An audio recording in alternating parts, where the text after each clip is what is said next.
Hi students, this is Chandrakant Arakiri, Assistant Professor, Department of Commerce, Government Postgraduate Women's College, Bail, Fungal.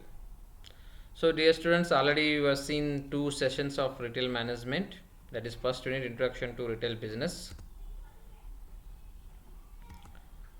So we have already discussed the meaning, evolution of retailing in India, present Indian retail scenario, then factors affecting the growth of retail in India. Now we are going to discuss the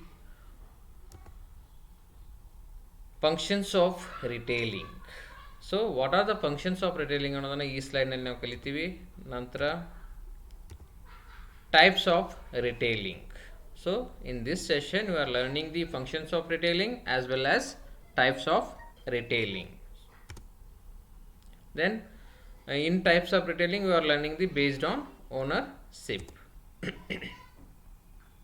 Now we will see the functions of retailing.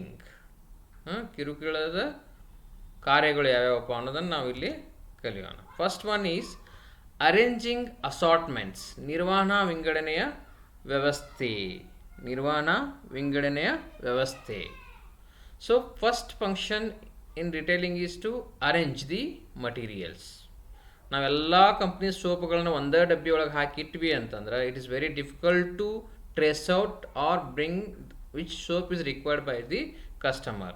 ಈಗ ನಾವು Lux, Santoor, ಮೆಡಿಮಿಕ್ಸು ಎಲ್ಲನೂ ಸೇರಿ ಒಂದೇ ಬಾಕ್ಸ್ನಾಗ ಇಟ್ಬಿಟ್ವಿ ಅಂತಂದ್ರೆ ಈ customer ಬಂದು Medimix soap ಕೊಡ್ರಿ ಅಂತಂದ್ರೆ ಏನಾಗುತ್ತೆ, ಅಲ್ಲಿ ಅದು ಹುಡುಕ್ಲಿಕ್ಕೆ ಟೈಮ್ ಹಿಡುತ್ತೆ. ಸೊ ನಾವೇನು ಮಾಡ್ತಾರೆ, ರಿಟೇಲ್ ಅವ್ರು ಏನು ಮಾಡ್ತಾರೆ, ಫಸ್ಟ್ ಮಟೀರಿಯಲ್ಸನ್ನು ಬಾಕ್ಸ್ನ ಒಂದು ಕಂಪ್ನಿ ಅಂದ್ರೆ Medimix soap separate, Lux soap separate, Santoor soap separate, Dove soap separate, ಈ ರೀತಿ ಅವ್ಕೊಂಡು ಏನು ಮಾಡ್ತಾರೆ, ನಿರ್ವಹಣೆ ರೂಪದಲ್ಲಿ ಅದನ್ನು ಸಪ್ರೇಟ್ ಬಾಕ್ಸ್ನಲ್ಲಿ ಹಾಕಿ ಇಡ್ತಾರೆ. ಇದು ಫಸ್ಟ್ ಫಂಕ್ಷನ್ಸ್ ಆಫ್ ರಿಟೇಲಿಂಗ್.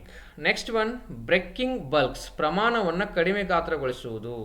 ಈಗ ಏನು ಮಾಡ್ತಾರೆ ಮ್ಯಾನುಫ್ಯಾಕ್ಚರರ್ಸು ಮತ್ತು ಹೋಲ್ಸೇಲರ್ಸ್ ಏನು ಮಾಡ್ತಾರೆ, ನಮಗೆ ಒಂದು ಬಾಕ್ಸ್ ಗಟ್ಟಲೆ ಸೋಪು ಅಥವಾ ಈಗ 100 kg ಶುಗರ್ಸು ಈ ರೀತಿ ಕೊಟ್ಟು ಕಳಿಸಿರ್ತಾರೆ. ಅದನ್ನು ನಾವೇನು ಮಾಡ್ತಾರೆ, ರಿಟೇಲ್ ಅವರು ಅದನ್ನು ಸಣ್ಣ ಪ್ರಮಾಣದಲ್ಲಿ ಪೀಸ್ನಲ್ಲಿ ವಿಂಗಡಣೆಯನ್ನು ಮಾಡ್ತಾರೆ. ಸೊ ಯಾಕೆ ಮ್ಯಾನುಫ್ಯಾಕ್ಚರರ್ಸು ಮತ್ತು ಹೋಲ್ಸೇಲರ್ಸು ಬಿಗ್ ಬಾಕ್ಸನ್ನು ಕಳಿಸ್ತಾರೆ ಅಂದರೆ the transportation cost will be high if you send the single pieces to their retailer.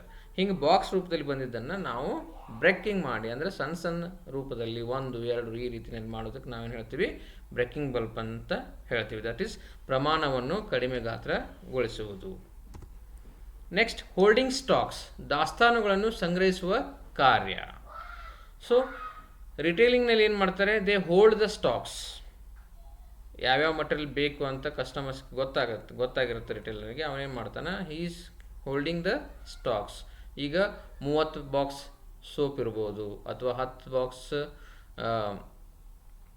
Oil ಇರ್ಬೋದು. ಈ ರೀತಿ ಅವ್ರು ಏನು ಮಾಡ್ತಾರೆ, ಕಸ್ಟಮರ್ಸ್ ಯಾವ ರೀತಿ ರಿಕ್ವೈರ್ಮೆಂಟ್ ಇರುತ್ತೆ ಆ ರೀತಿ ಅವರು ತಮ್ಮ ಗೋಡೌನ್ದಲ್ಲಿ ಸ್ಟಾಕನ್ನು ಇಟ್ಕೊಂಡು ಇರ್ತಾರೆ. ಬರೀ ಸ್ವಲ್ಪ ಮಾಲ್ ತರಿಸಿ ಇಡಂಗಿಲ್ಲ. So the retailer third function is holding the stock.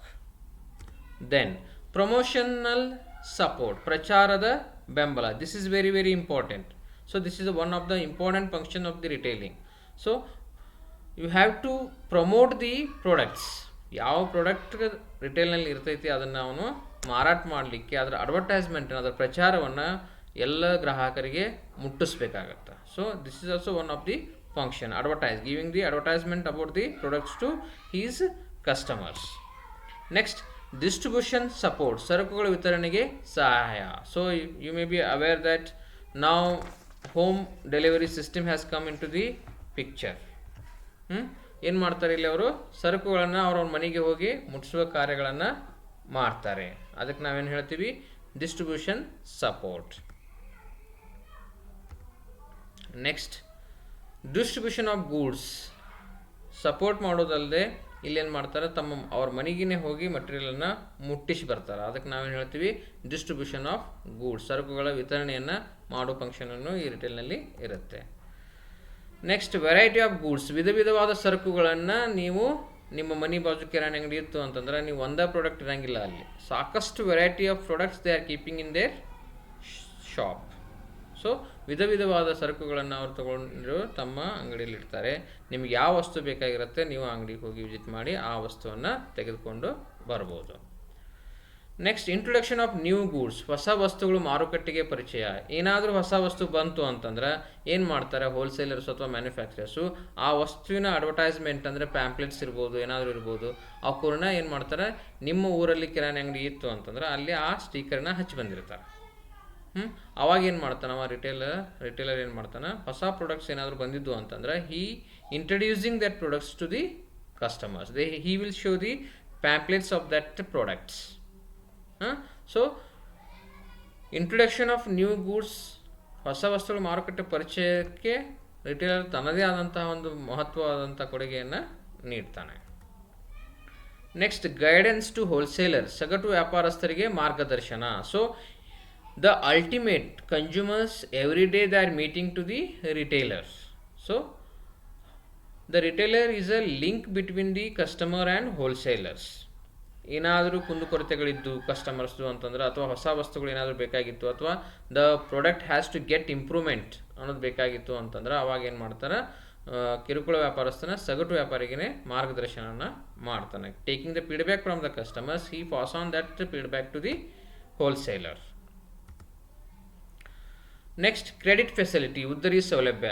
You may be aware, ನಿಮ್ಮ ವಿಲೇಜ್ನಲ್ಲೂ ಇರ್ಬೋದು, ನೀವು ಒಂದು ತಿಂಗಳ ತನಕ ಉದ್ರಿ ವಸ್ತುಗಳನ್ನ ಖರೀದಿ ಮಾಡಿ ಒಂದು ತಿಂಗಳಾದ ನಂತರ ನೀವು ಪೇಮೆಂಟ್ ಮಾಡ್ತಿರ್ತೀವಿ. So that credit facility is also available in the retailing.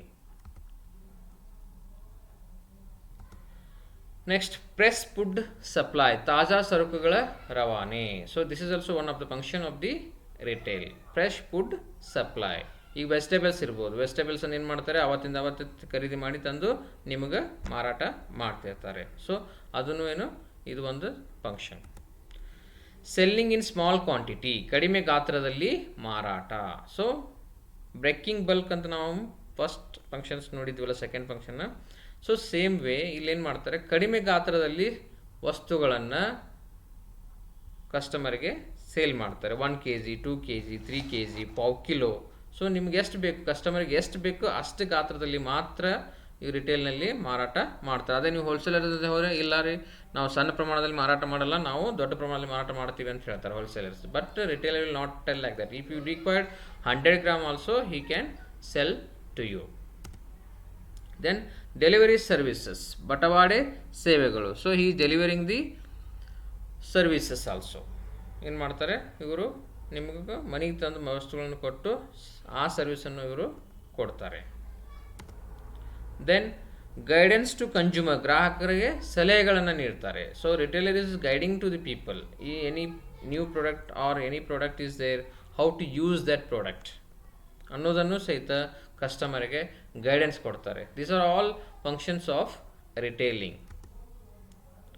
Next will discuss types of retailing. ಇದರಲ್ಲಿ 3 ಪ್ರಕಾರಗಳಿದ್ದಾವೆ, ಅವನ್ನ one by one you will study.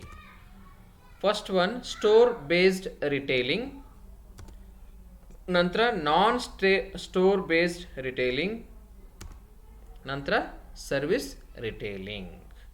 Types of retailing, these are the 3 major types, that is store based retailing, non store based retailing, service retailing.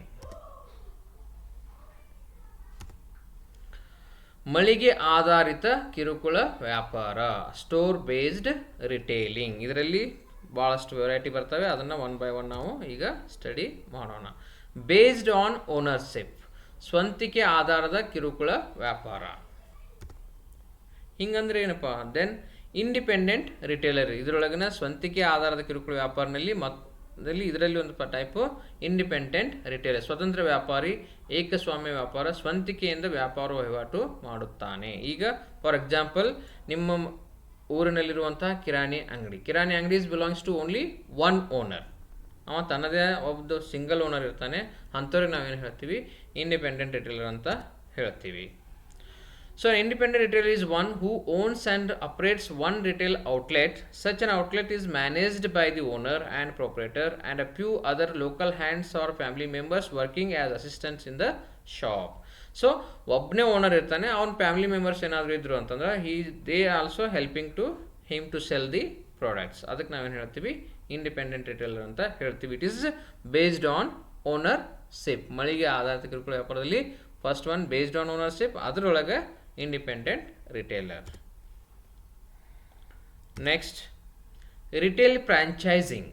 A franchise is a contractual agreement between the franchisor and the franchisee, which allows the franchisor to conduct business under an established name as per a particular business format in return for a fee or compensation.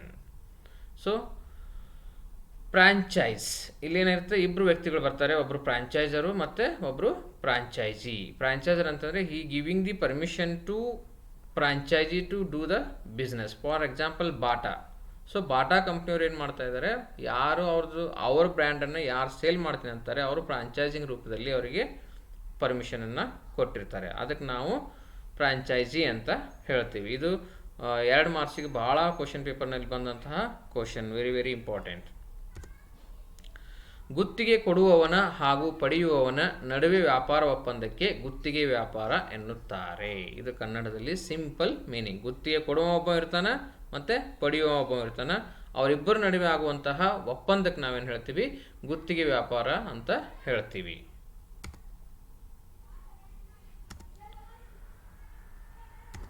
Next, chain retailer. When 2 or more outlets are under a common ownership, it is called a retail chain. It is called a retail chain. Shoppers Stop, Food World, Music World, etc. When 2 or more outlets are under a common ownership, it is called as a retail chain. ಈಗ ಒಬ್ಬನೇ owner under ಒಳಗೆ ಒಂದು 3-4 ಅಂಗಡಿಗಳು ಇದ್ದು ಅಂತಂದ್ರೆ ಅದಕ್ಕೆ ನಾವೇನು ಹೇಳ್ತೀವಿ, ಚೈನ್ ರಿಟೇಲರ್ ಅಂತ ಹೇಳ್ತೀವಿ. ಸರಪಳಿ ವ್ಯಾಪಾರ 2 ಅಥವಾ 2ಕ್ಕಿಂತ ಹೆಚ್ಚು ವ್ಯಾಪಾರಿಗಳು ಒಂದೇ ಮಳಿಗೆಯಲ್ಲಿ ವ್ಯಾಪಾರ ಮಾಡೋದಕ್ಕೆ ಸರಪಳಿ ವ್ಯಾಪಾರ ಎನ್ನುತ್ತಾರೆ. Features of chain retail stores ಏನೇನಪ್ಪ ಇದರಲ್ಲಿ ಅಂತಂದ್ರೆ 2 or more outlets under a common ownership. ಸಾಮಾನ್ಯ ಮಾಲೀಕತ್ವದ ಅಡಿಯಲ್ಲಿ 2 ಅಥವಾ ಹೆಚ್ಚಿನ ಮಳಿಗೆಗಳು ಇರ್ತವೆ.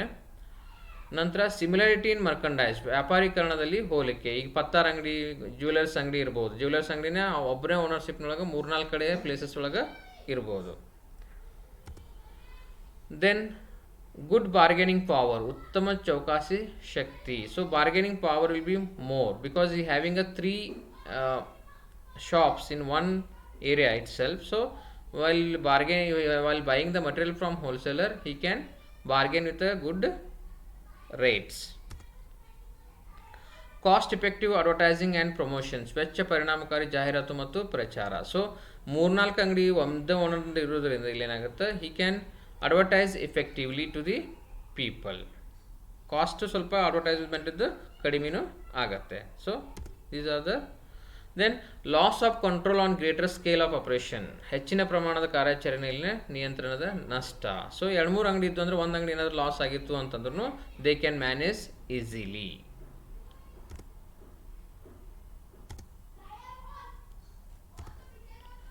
Now, consumer cooperatives. A consumer cooperative is a retail institution owned by its members who contribute towards capital, manage operations, elect its own office bearers, share profits or saving arising therefrom on a cooperative principle basis. Example, Sahakari Bandars and Apna Bazaar shops. You may be heard Kadi Bandar and all. These are cooperative societies like. So, there will be a members and they are serving to the people. They are selling the material to ultimate consumers. That is called consumer cooperatives.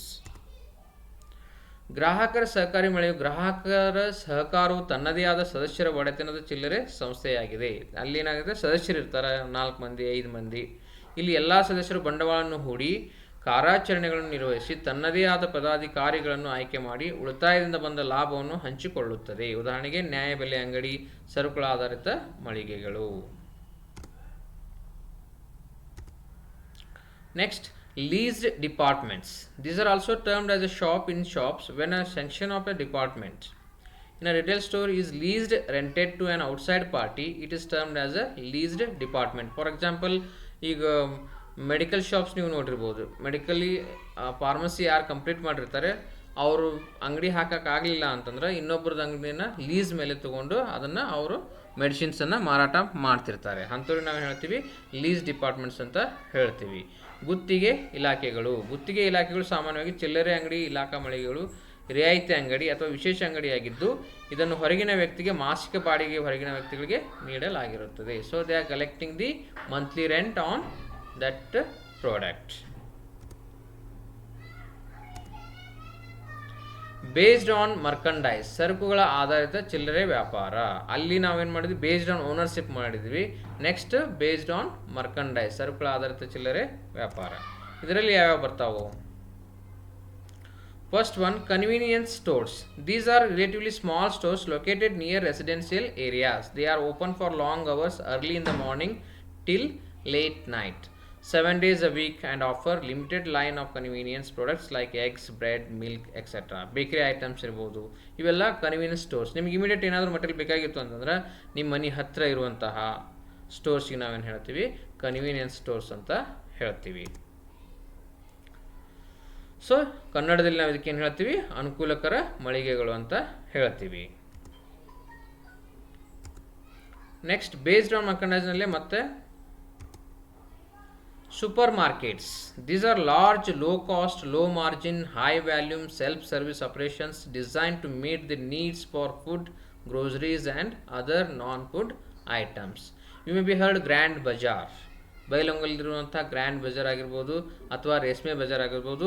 This will come under supermarkets. ಅಲ್ಲಿ ನೀವು ಅಂಗಡಿಯಲ್ಲೇ ಒಳಗೆ ಹೋಗಿ ನಿಮ್ಗೆ ಬೇಕಾದಂಥ ಮಟೀರಿಯಲ್ನ ಆಯ್ಕೆ ಮಾಡ್ಕೋಬೋದು. ಅಂದರೆ ಎಲ್ಲ ಲೋ ಕಾಸ್ಟ್ ಇರುತ್ತೆ, ಡಿಸ್ಕೌಂಟ್ ಇಟ್ಟಿರ್ತಾರೆ. ದೆನ್ ಭಾಳಷ್ಟು ಪ್ರಾಡಕ್ಟು ಒಂದೇ ಕಡೆ ಸ್ಟೋರ್ ಮಾಡಿರ್ತಾರೆ, ಅದಕ್ಕೆ ನಾವು ಸೂಪರ್ ಮಾರ್ಕೆಟ್ಸ್ ಅಂತ ಹೇಳ್ತೀವಿ.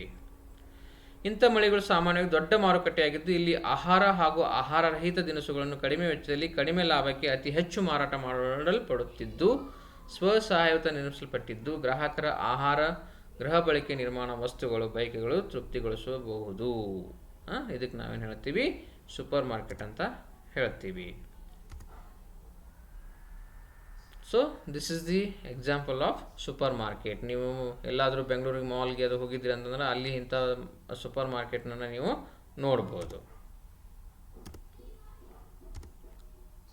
Next hyper market.